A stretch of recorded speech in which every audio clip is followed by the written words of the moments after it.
Welcome everyone to our Resource YYC Lunch and Learn. So that everyone is aware, Resource YYC is a co-working community geared to professionals. We offer our Lunch and Learn sessions as a means for our community to network and provide meaningful learning opportunities. We also provide private office spaces, dedicated desks, day drop-in, and virtual office options. If you're not yet a member or with us, we encourage you to check out our website and follow us on social media. Links will be posted. So today we have Brad Goen, who is the Chief Evolution Officer at Civo Solutions, Inc., and the co-founder of Mexic Inc. Brad is a serial entrepreneur and an executive team coach specializing in ESG organizational transformation. Over to you, Brad. Thank you very much, Rosemary. Thanks for the opportunity, and I'm really looking forward to today's discussion. I'm going to post this up, so I'm sharing my screen. There we go. Can everyone see this? Excellent. So what I want to do, because I think it'll help kind of frame our discussion a little bit. Today's not going to be me just talking. We're going to spend a good amount of time having an actual group discussion. So I'm going to be posing a question to everyone in the group, and everyone's going to be participating. So if you were really hoping to have today where you could just sit back, catch up in your emails and listen with one ear, I'm going to disappoint you, because I'm looking forward to the pooled collective wisdom of everyone who's going to be here today. And I think that's going to be the most enjoyable part.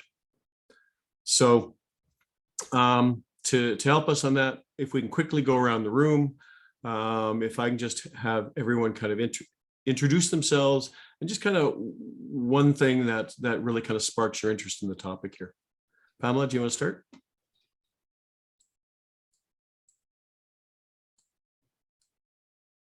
Oh, you're muted. It doesn't say you're muted, but your sound's not coming across.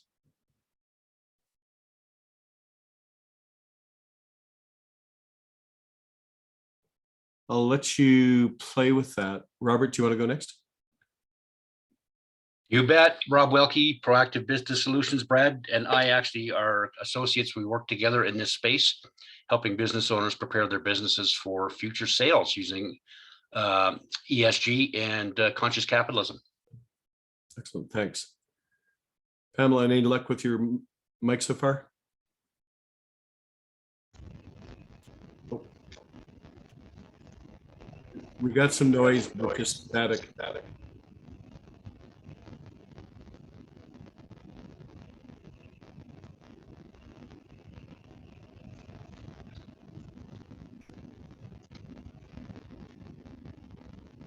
Okay, this is really weird. Yeah, I'm not sure where that static's now coming.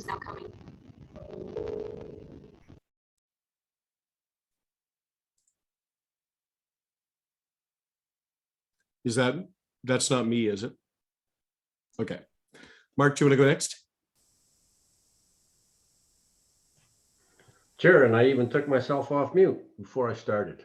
I'm just here to, obviously see a few more things on ESG, where things are going, where we're, headed, how I would take something into the next position I get into when I move forward. And I mean, it's a big topic and something that's going to be with us for, I'll say, forever and a day.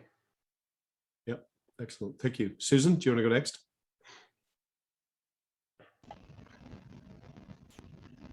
Hello, can you hear me?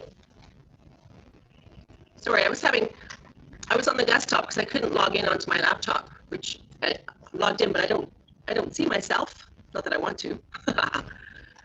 I'm just here out of curiosity. I'm Susan Candelaff, the owner of Executive Solutions, and I always like to support Resource YYC. So honestly, I don't even really know what the workshop's about, but I recognize some of the names, and like I say, I like Resource YYC. So I'm just here just to observe. And I guess participate, which I wasn't planning on. Daniel, you go next?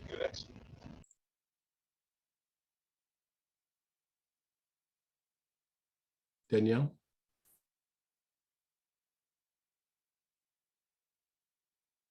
Okay, Celestina?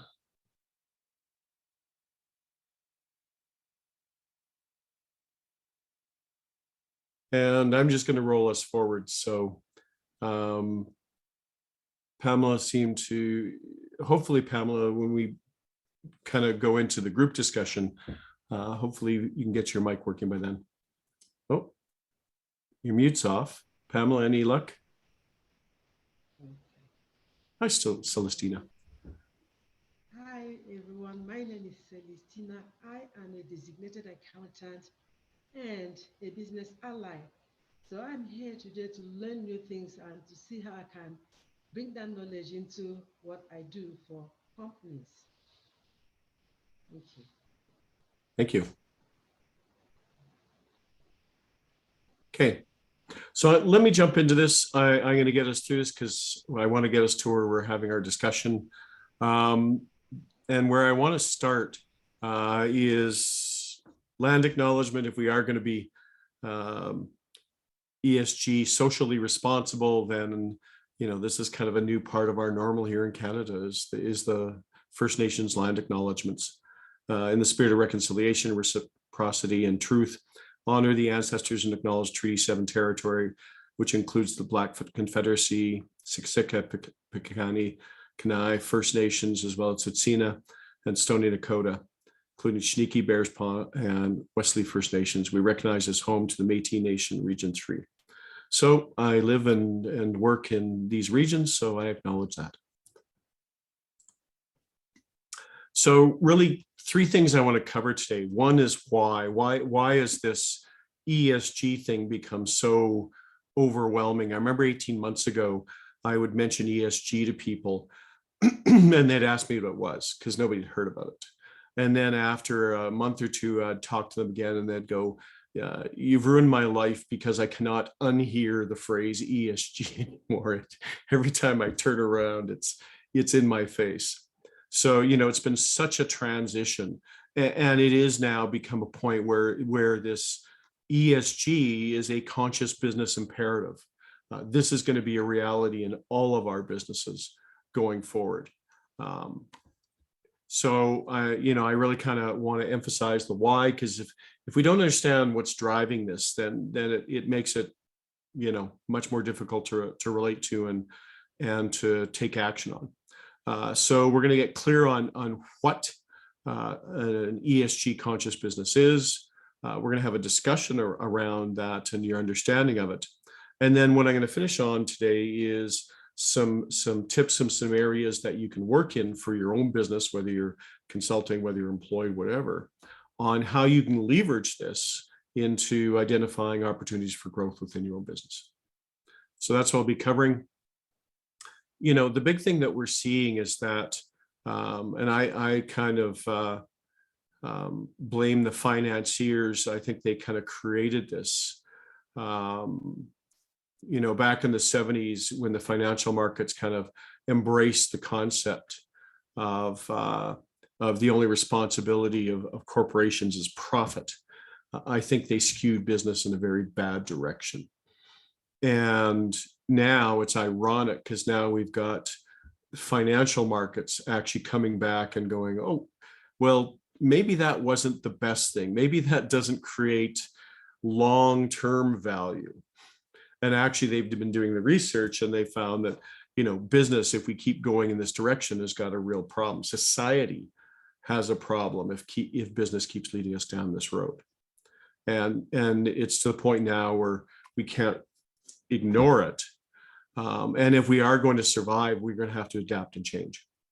So, the way I frame this, I call this next big trend. This is a tectonic shift for business. In a sense, traditional business, the way we've always run things, and I've spent a lot of my career in oil and gas. A lot of the oil and gas industry still kind of runs very traditionally. But the big shift we saw over the last 20 to 30 years is technology. The especially digital and information technology, it really has completely transformed. I remember when I our first internet startup was in 1999. I chaired the e-business committee for Petroleum Technology Alliance.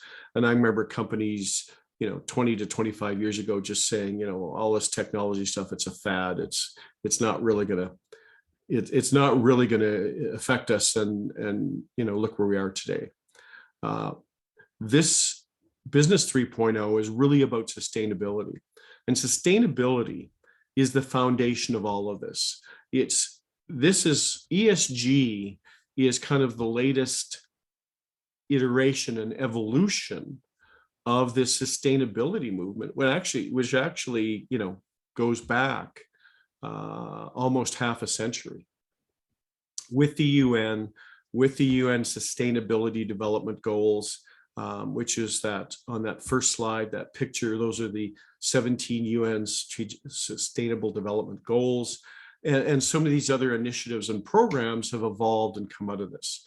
Sustainability reporting has been going on for a very long time at a corporate level. Synovus this morning was talking about their first sustainability report was 20 years ago. 20 years ago, the way we described it was different. We talked about 3P, people, profit, planet, and those kind of initiatives.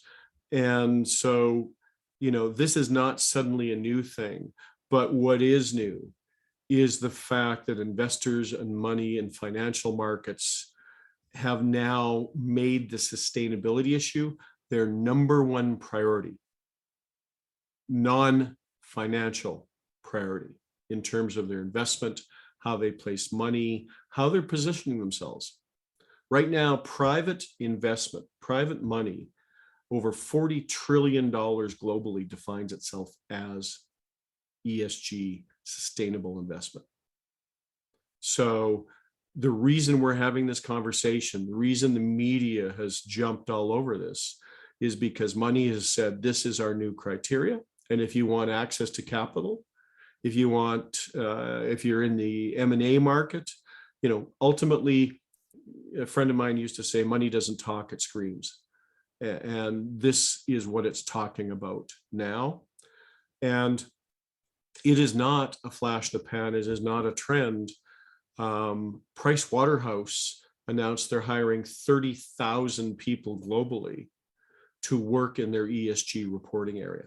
They see this as being the next bolt-on, which is going to, start potentially, it'll start to rival their traditional financial reporting responsibilities and opportunities. So it is a big trend, but let's get clear. I've got a video here, which is just when we say ESG, what exactly does ESG mean? Environmental, social, and governance criteria, or ESG, are a set of standards used by socially conscious investors to screen potential companies to invest in. Environmental criteria consider a company's actions as a steward of nature. How does a business manage its GHG emissions?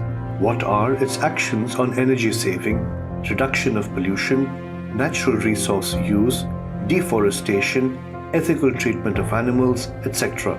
Climate change poses many environmental risks for businesses. Managing these risks protects the company's investments and its finances.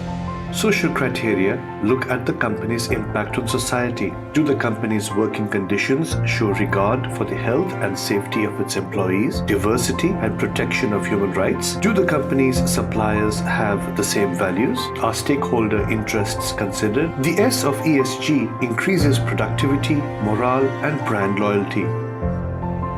Governance factors look at corporate policies and how a company is run. They focus on establishing a business that is transparent, fair, responsible, and compliant with the law. Good governance avoids unpleasant financial surprises and ensures alignment between share owners and the management interests. A modern world needs modern solutions. ESG weeds out unsustainable, risky companies and encourages investors to put their money in more responsible companies.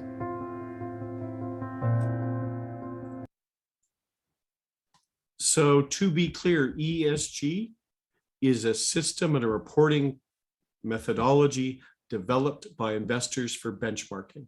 It's to help them decide who do they need to put their money into. So we talk about ESG, that's where it's coming from. Can I ask you a question? Absolutely. They're setting out these benchmarks, as you called it. Yep. Who sets these benchmarks? Where do these benchmarks come from? What makes one company, like, there's no standard. Everybody has their own opinions. How do we know, how do you know as a person in the business what these guidelines, what these standards are? I'll touch on that later on. Okay. So All right. let me summarize a response in saying the beauty of standards is there's so many to choose from. Okay. There are standards. They're getting more focused. But what I'm going to talk on today is the reporting versus living aspect. Okay, because to me, it's kind of like a net zero. How do you get to net zero if A plus B, ask any accountant, it's whatever you want it to be, right? Yeah. Right. Thanks. So we'll touch on it. Thanks. Okay. So first, let's go through why ESG for a business. Why does this matter to you? Why should you be paying attention to this? And, you know, the number one driver, as I mentioned, is money. For a business, really, it has become the number one non-financial criteria.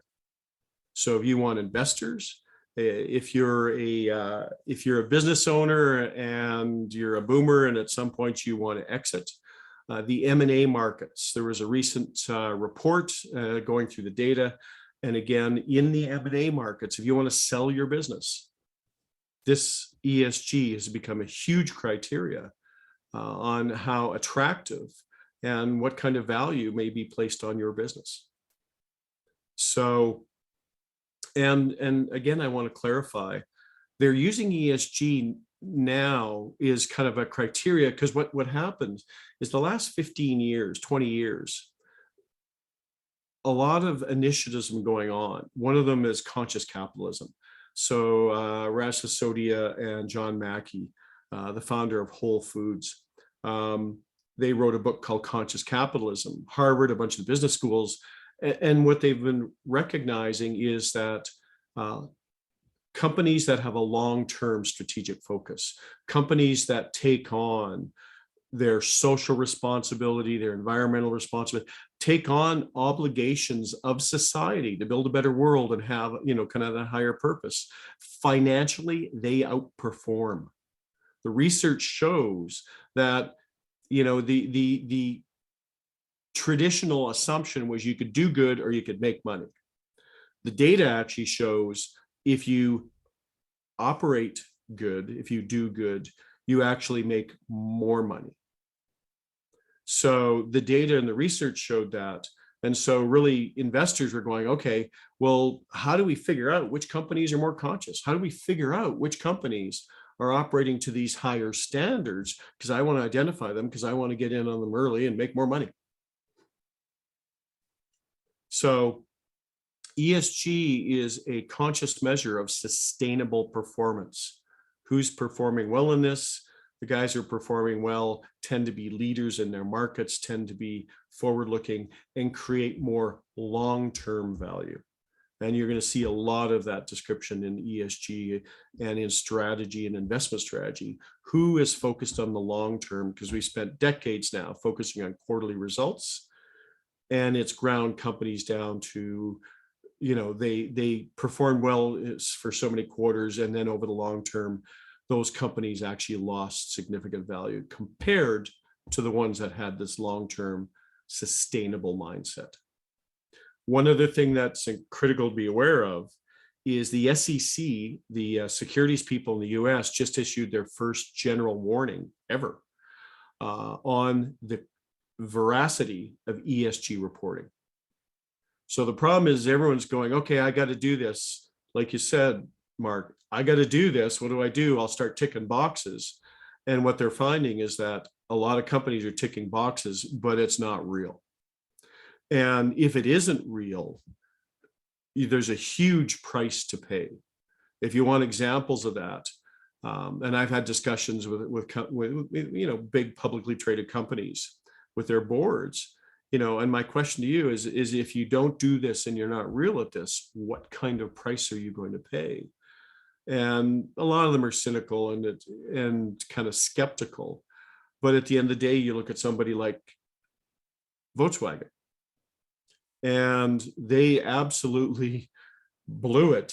They painted a very nice, responsible, sustainable picture of themselves. But when we found out that actually they were lying, their governance was bad, the responsibility to society was bad, their environmental actual performance was much worse than described, they lost 60% of their market cap.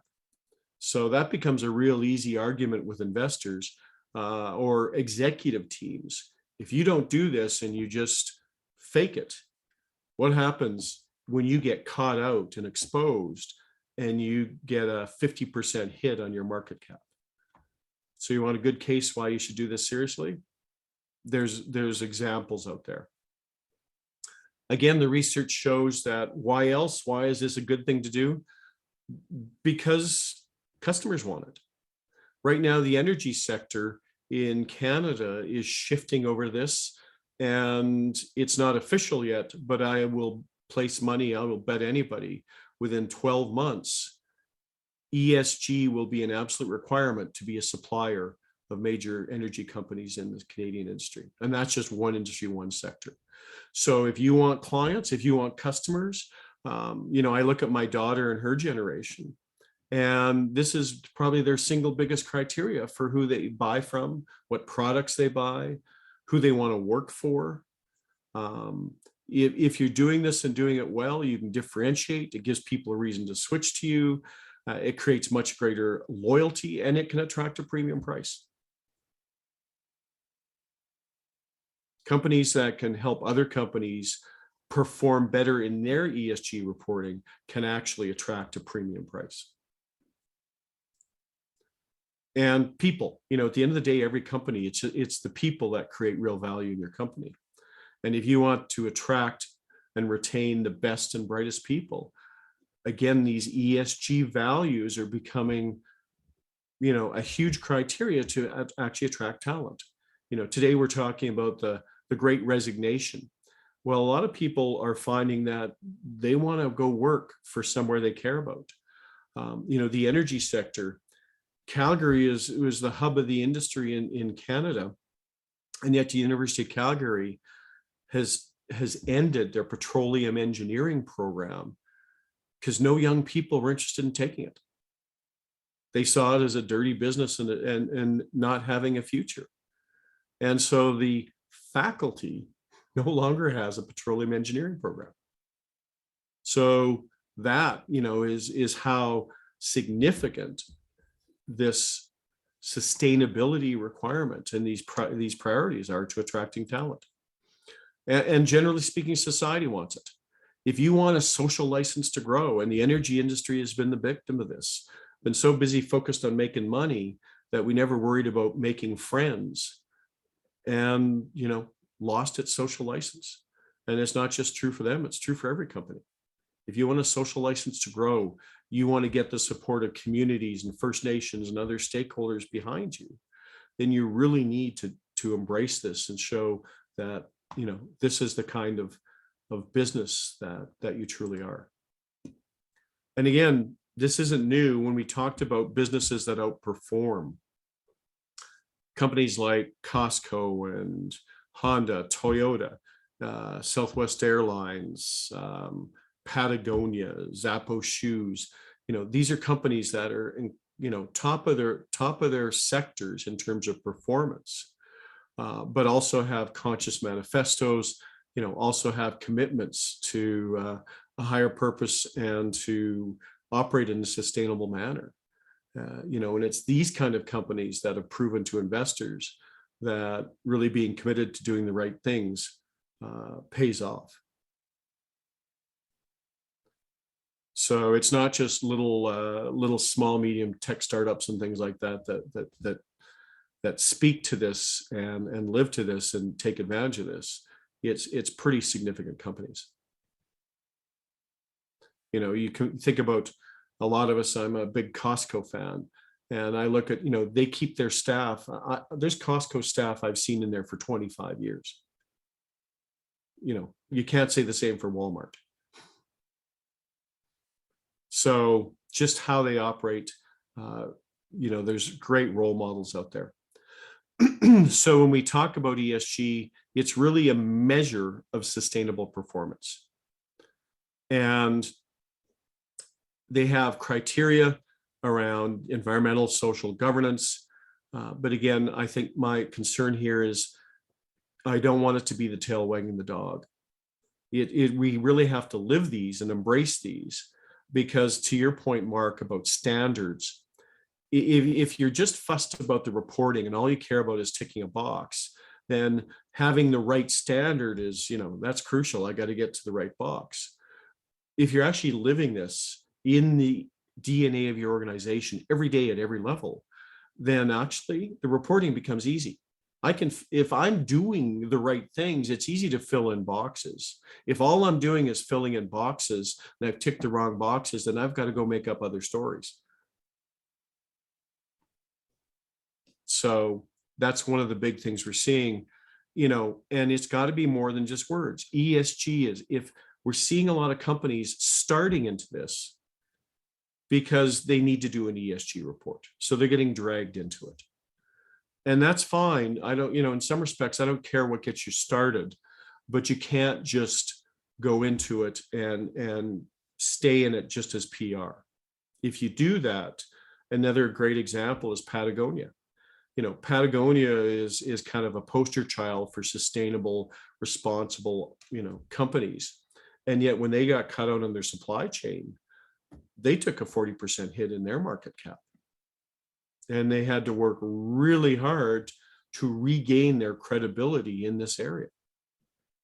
So, you know, the difference is if you're doing this as PR, then it's about filling in the reports. It's about, do we have the exact, you know, right criteria? Which investor is our biggest investor? Because, you know, where we've seen a lot of the problem is that companies like BlackRock, biggest private fund in the world, well, they've got their own ESG criteria. And the other half dozen biggest investment firms have their own criteria. So it has been a messy space thanks to these guys, but there are a lot of standards organizations collaborating and working together on these. And I've got a list that's in the report later. So we are seeing it get better organized, but it's a journey right now. My point is, more importantly, it's easy to accommodate those if we're truly living it. And if we're truly living it, it's about stakeholders. It's about an ecosystem approach and really, you know, how everything operates and interacts and impacts on each other. It incorporates higher purpose. What is our net effect on society, on the world around us? It reconciles where we thought caring and profitability were exclusive. It actually, you know, living that the two work together hand in glove. And, you know, really bringing it into kind of how we live every day, and how we interact with all of our stakeholders every day is really how everyone in my organization is key to the success of ESG and our sustainability. So it's interesting because a lot of people talk about the reporting and the messaging and all this kind of stuff. I found that the conscious capitalism methodology, what it does is it's a proven how-to process for how do you bring this into the DNA of your organization? How do you bring this in to culturally transform your business so it really is living this? And it's got 4 things: higher purpose, stakeholder orientation, conscious leadership. So people are willing to have the courage to hold to these higher principles, and conscious culture, building this standard pattern of behavior within your organization that really reflects these values. So we talk about purpose. It's really about taking our traditional understanding of what a corporate vision is and really embracing these values into it. And I've honestly found with most of the small, medium-sized companies I've worked with, they've been living this for years. This is most small, medium business owners I know, they care about their communities. They care about their people. They care about the environment, and they want a better world for their kids and their neighbors and everyone else. They actually live these things. They just have not really appreciated that telling the story and communicating it can really create a lot more value for them. So for a lot of companies, kind of recognizing and understanding how this can create value and how kind of embracing it. A lot of business owners I know, these are their personal values, but they never felt comfortable necessarily enforcing their personal values on the organization. And what we're saying is, if these are your values, then celebrate them. Bring them into the DNA of the organization, so you're attracting people who share those values, because society is looking for people who actually have values and are making value-based choices. When it comes to the environment, this is what's getting most of the media today, especially the greenhouse gas aspects. But this is just one aspect of the ESG. It may be getting all the ink, and it may be the big focus right now. But I think it's important to keep in perspective, this is one part of the overall solution we need to build. When we talk about the social, again, from the conscious capitalism framework, I find that that's probably the best framework I've seen, which helps you take this into your organization and say, well, how do we live this? Well, everyone in my organization, every time you interact with one of our stakeholders, ask yourself, is in this interaction, are we working towards a win-win between ourselves and the stakeholder we're dealing with? So for organizations, the first stakeholder is your employees. How am I treating my employees? How am I interacting with them? How am I recognizing their value? How am I recognizing their core values? How am I working collaboratively with my people to give them meaning and purpose, and growing them and developing them? If you want to, especially with the younger generation, people under 40, simple, grow them or lose them. Am I helping them develop their skills? Am I helping them grow within their roles and giving them opportunities? So, that's one. And then every one of my employees, am I training them and inviting them to go out and represent with all of our stakeholders, our customers, our suppliers, and investors are just one stakeholder. We talk about society, we're talking about the public sector, government, regulators, the communities, First Nations, the environment.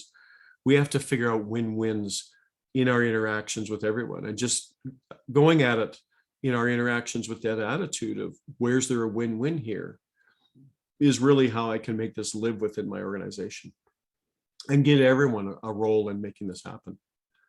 We talk about governance. A lot of the referrals, like we saw within that around governance, were around boards and structures and those types of things. But to me, governance, again, is something that we live throughout everywhere in the organization. If I reframe governance as really, governance speaks to trustworthiness. Governance from an investor's point is, do we trust the executive, the leadership in this organization to operate the company to a high ethical standard? Well, we can percolate that responsibility through everyone in the organization, because to me, trustworthiness is simply the alignment between our words and actions. Do we do what we say we're going to do? And the truth ultimately is really our actions, regardless of what we say. So it's not hard to figure out where the truth lies if we look at just the actions.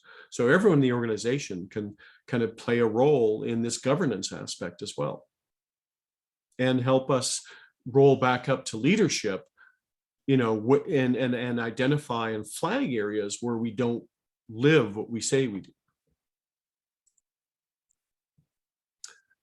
So an example is Toyota. Toyota has kind of piloted and championed this thing called Kaizen, getting out to all their employees, where every employee, right to the assembly lines, have a role in continuously improving the organization. The way they interact with all of their stakeholders, with environmentalists, with their suppliers, with their employees, is at a completely different level. And it really is optimizing and improving the organization, but they're always working to improve the organization for all of their stakeholders. And if you look at Toyota, Toyota never needed a bailout. They are the most successful, profitable automaker in the world. And they operated to a different standard. And so when I talk to, companies in the energy sector in Alberta and Western Canada, it's like, why are we not operating like this? When I talk about suppliers and operators in the energy sector, they treat each other like they're enemies and have for decades. Well, that's not a sustainable way to operate. And some of those kind of practices are things that we fundamentally have to change. So that's kind of the whole framework of what I kind of want to present around kind of ESG, how it fits, why we need to be emphasizing on this. So what I want to do now is I'm going to kind of ask everyone collectively, and then I'm going to pick on each one of you individually. And I want to hear your thoughts and your experiences. So I got 2 questions for everyone. How is ESG impacting you in your business today, whatever you're doing? And what have been some of the lessons learned for you? What are 1 or 2 things that are kind of the big lessons learned so far in your journey down this?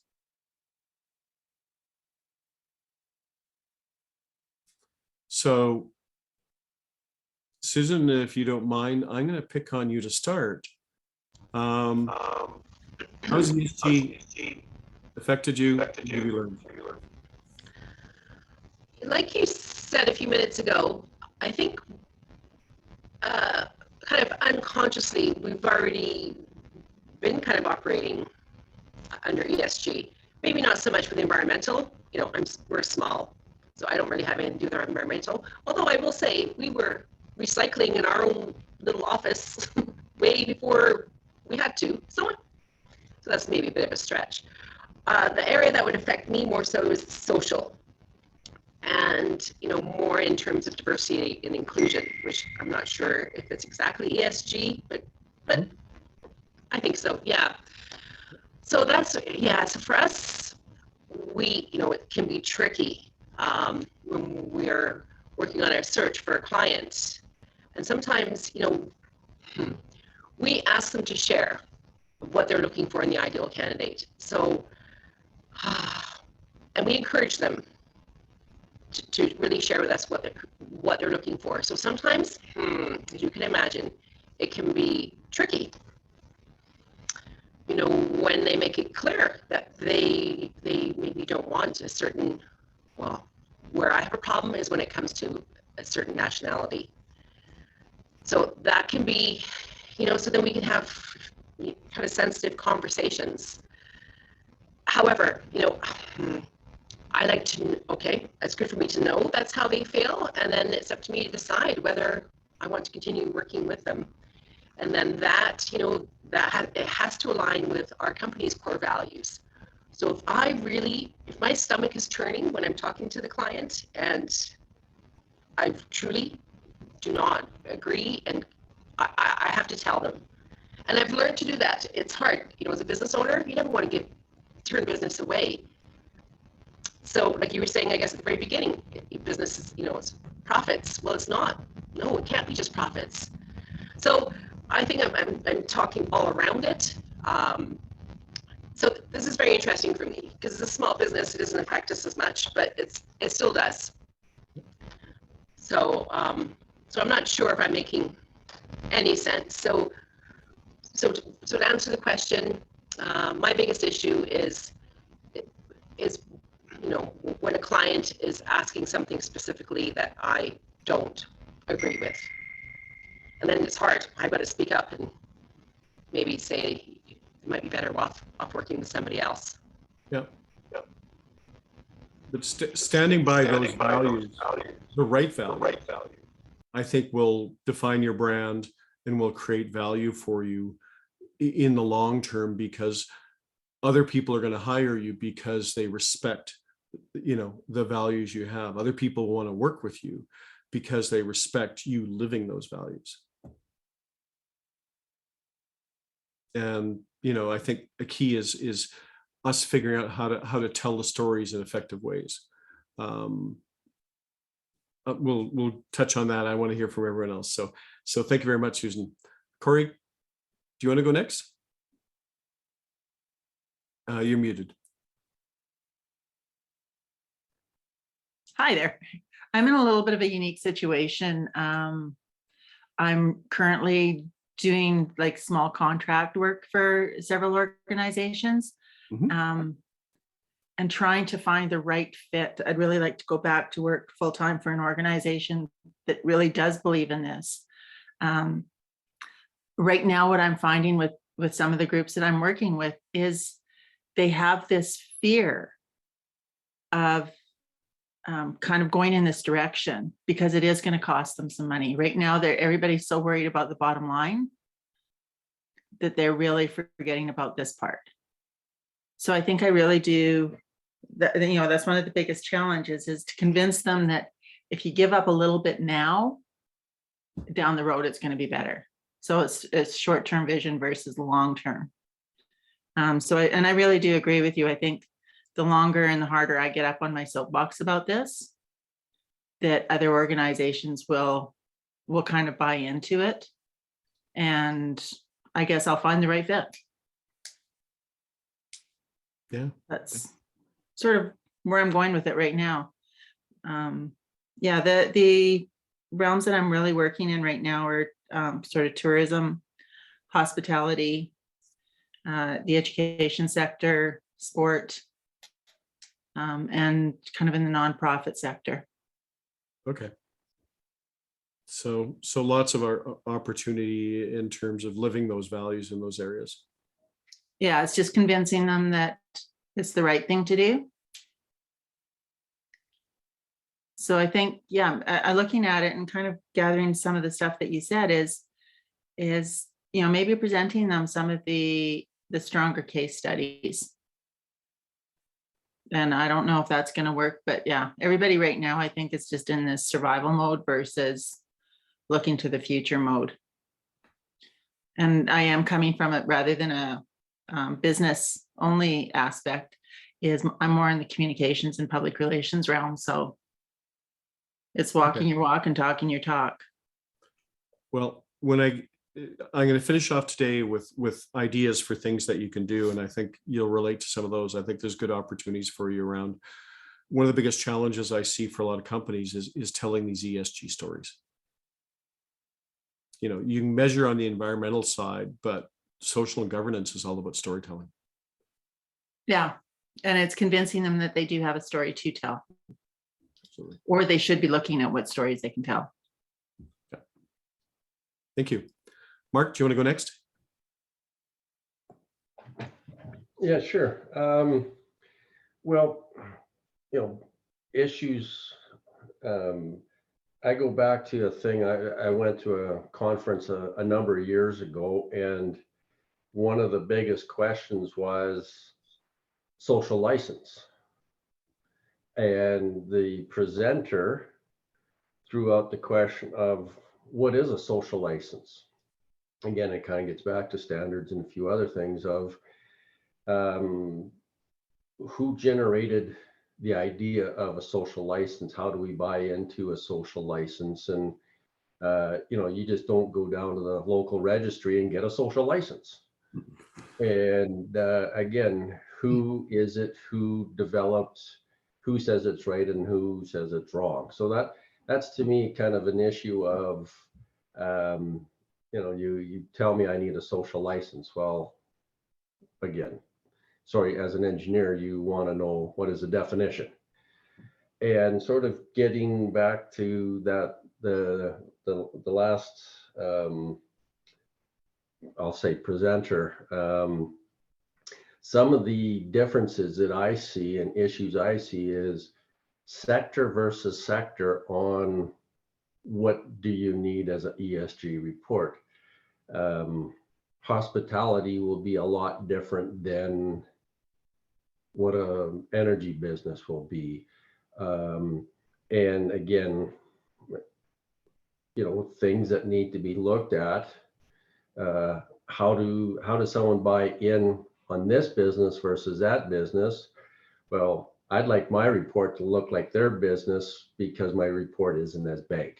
I don't have to put as much time into it. So to me, it's again a standardization of where do we go with a lot of different things here with it. So those are a couple issues I see with it. And again, to me, 3 years from now, what's going to be the big buzzword or the big term that, well, if you want financial help or you want investment from us, you now have to do this and this. So to me, those are some concerns I have. I have no problem showing what my company has done for the environment, for social, how we have helped out in a number of different things. Again, the governance, all of it. Quite frankly, what I've seen lately, I really hate the word transparency because, well, we're being upfront, we're showing you everything we do, but transparency, hey, I can see right through what you're telling me. The word transparency gets thrown out quite a bit, and people use it, I think, potentially to skirt issues. But that's just me, and my legal out is that's my opinion. So that's kind of what I look at. Excellent. Thank you very much. Celestina?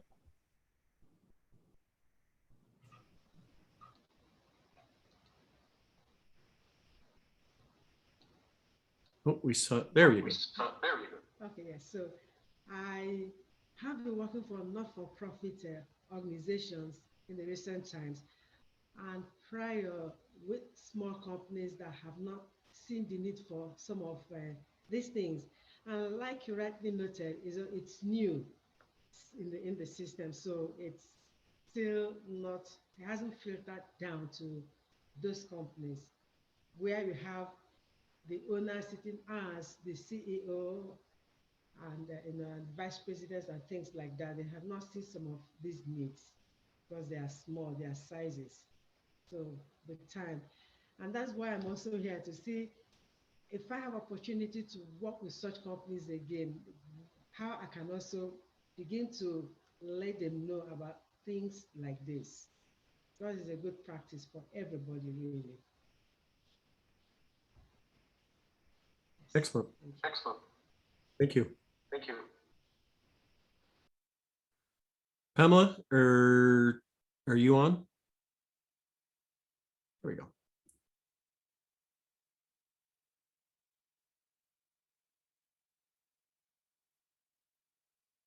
Okay, we're not, mic's still not working. Okay, Robert, I'll go with you last. Okay. It's impacting every business that I deal with, quite frankly. And one of the big things on the social/governance side is culture, right? Creating the right culture. Back to Susan's comment about you're talking to a company and they say, well, I don't want this kind of person. Well, cultures actually define what kind of person is acceptable as well. And culture should be driven from the top as well as from the bottom. But at the end of the day, it boils down to they don't like that kind of person. Why? Let's figure out why, and let's figure out how we can get inclusiveness into the workplace. Because culture, it takes time to build, it takes time to evolve, it takes time to change. But if you want a positive culture, that's got to be part of an intentional part of growing your business. Okay, excellent. Thanks, Robert. So that kind of gives us a feel for other people's kind of perceptions and issues around this topic. What I'm going to do next is I'm going to quickly go through what I'm going to leave with you is a series of slides to stimulate your thinking and kind of to start to direct you on where there's opportunities here. You know, and Seth Godin is one of the greatest marketing people I know and like to follow. And the key here is this ESG thing is transformative for business and for the way we're even looking at business's role in the world.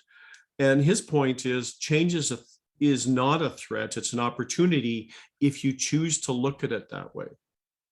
Survival is not the goal, transformative success is the goal. So the Chinese have an interesting definition. They talk about change, and it has two meanings. It has an opportunity meaning, and it has a threat meaning. And this really is, where do we want to go with this? Where do you want to take this? Because we can either be afraid of it. My favorite saying is change is hard, but not changing is fatal. And I think for all of us, for the businesses, whether it's our own businesses, the businesses we want to work for, one of the things we can help them with is helping them figure out how to skate to where the puck's going. And ESG is where the puck is going. So the quicker we can help companies, our own or ones we want to work with, be able to skate to where that puck is going, the more they can be successful, the more value we can create for them. And I think one of the big things, I have this conversation a lot in the energy sector, because I find a lot of I'm an engineer, a lot of my fellow engineers, they like to get into this debate about who's right and who's wrong. And all these people don't really understand the nuances of energy and how critical it is, and they're all stupid and they've all got their heads up their asses and I'm right and you're wrong. And we've never made a single friend telling other people they're stupid or wrong or wrong-headed. So I think where we need to really focus and shift our conversation is it's not about who's right and who's wrong. It's about where do we want to go? What's the future we want to get to? And us being all on the same team and figure out how do we get there together. Let's focus on the solution. So when you're talking either to your clients or to companies you want to work with, being a solution person, being the person who comes in and focuses on the solution, sees the opportunity, sees the issues, sees the challenges, takes ownership of, I'm here to help make a difference on these, sees the potential in ESG. Well, I can either sit there and say all the problems it's going to create, or I can sit there and say, hey, this is a huge opportunity. I can play a role in helping us capitalize and solve this problem and successfully accomplish this.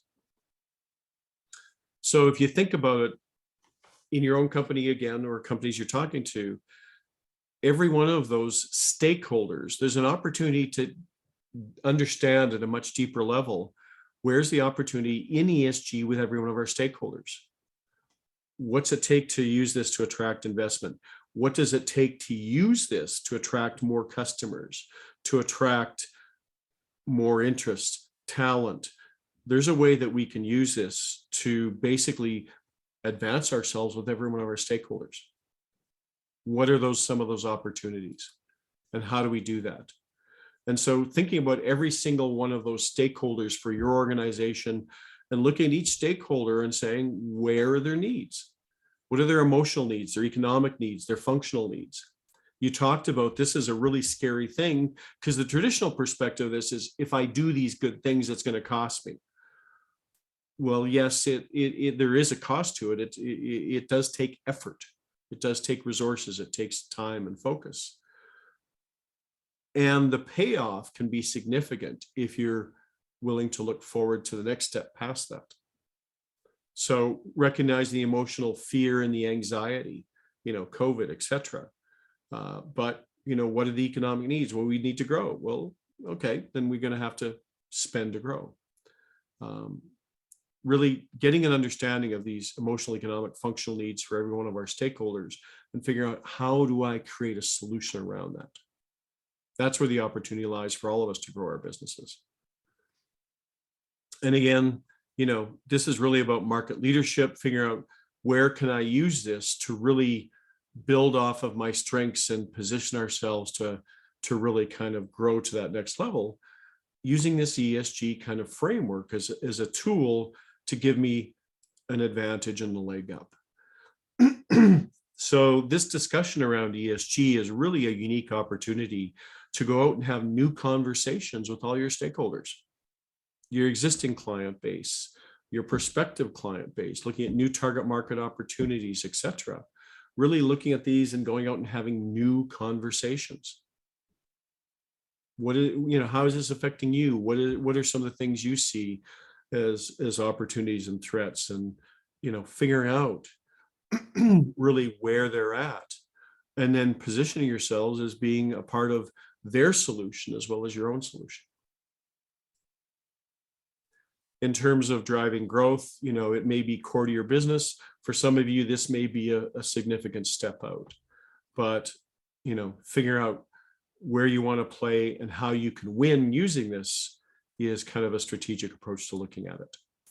And at the end of the day, the simple message I hope you leave with is there's an opportunity here for you to integrate ESG into your strategy, into your operations, into your culture. And if you do so, the companies that have done this have succeeded significantly. This has really been a big part of their growth and their success, and I think can be for each one of us. So that's kind of the message. These are just kind of some steps: infusing your organization, identifying the material issues, and where ESG can kind of be a real lever that you can push. Decentralize it, get it out into the discussions and the conversations across your organization, so everyone is kind of able to share their thoughts with this and make this a part of the conversation and the culture. And then the last thing, you talked about reporting. These are the biggest standards boards. I was listening to, I was on a webinar this morning.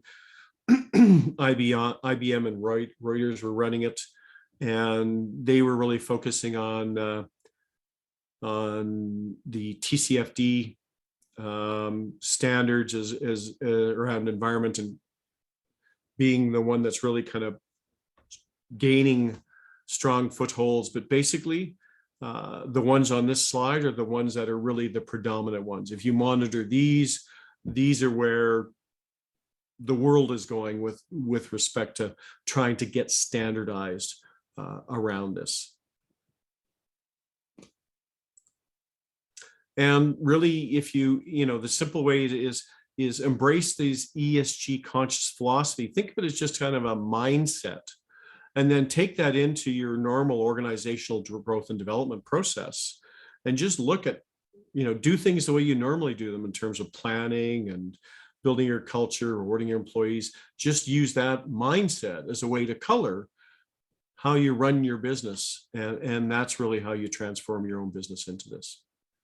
So that's kind of where I wanted to leave you with a few tools, that type of thing.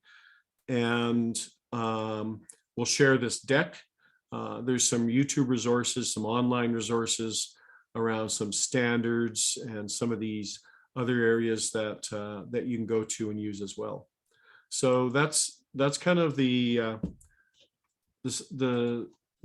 discussion I wanted to get us started on. I don't think it'll be the final discussion, but hopefully it'll be one that can spark a lot more discussions for all of you.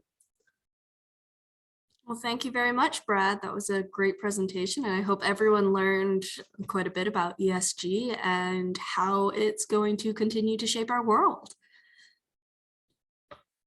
So we will be posting the video on YouTube, so check it out, and some of our other Lunch and Learns and other sessions. And if you have any more questions, feel free to email or contact us through Resource YYC. Hope everyone has a great day.